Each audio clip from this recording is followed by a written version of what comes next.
नमस्कार, ईटीव्ही भारत मध्ये आपलं स्वागत। आपण पाहत आहात न्यूज टाइम। विरोधी पक्षनेते विजय वडेट्टीवारांची मंत्री धनंजय मुंडेंवर टीका करताना घसरली जीभ।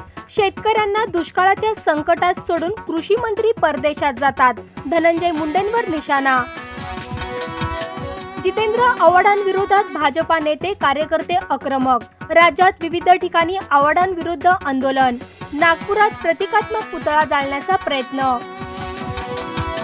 पुणे ड्रंक अँड ड्राईव्ह प्रकरणात अल्पवयीन आरोपीच्या ब्लड रिपोर्टमध्ये खासगी व्यक्तींकडून फेरफार। 4 जणांनी फेरफार केल्याची माहिती उघड। पोलिसांकडून शोध सुरू।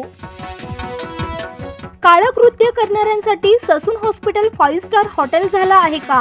नाना पटोलेंचा राज्य सरकारला सवाल। पावसाळी अधिवेशनात सरकारला घेरणार।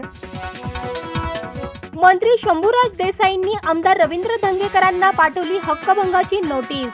माझ्यावर हक्कभंग आणला तर तुमचा कसा भंग करतो ते पहा, धंगेकरांचा देसाईंना इशारा। जया शेट्टी हत्येप्रकरणी डॉन छोटा राजनला जन्मठेपेची शिक्षा। मुंबईतील विशेष न्यायालयाचा निकाल। छोटा राजनला सुनावण्यात आलेली जन्मठेपेची ही दुसरी शिक्षा। नाशिकमध्ये बनावट नोटांचा सुळसुळाट। 2 महिलांना पोलिसांनी घेतलं ताब्यात। बनावट नोटा जप्त। केरळमध्ये मान्सूनचं आगमन। ईशान्य भारताच्या बहुतांश भागात मोसमी पाऊस दाखल। जूनच्या पहिल्याच आठवड्यात महाराष्ट्रात वरुण राजाचं होणार आगमन।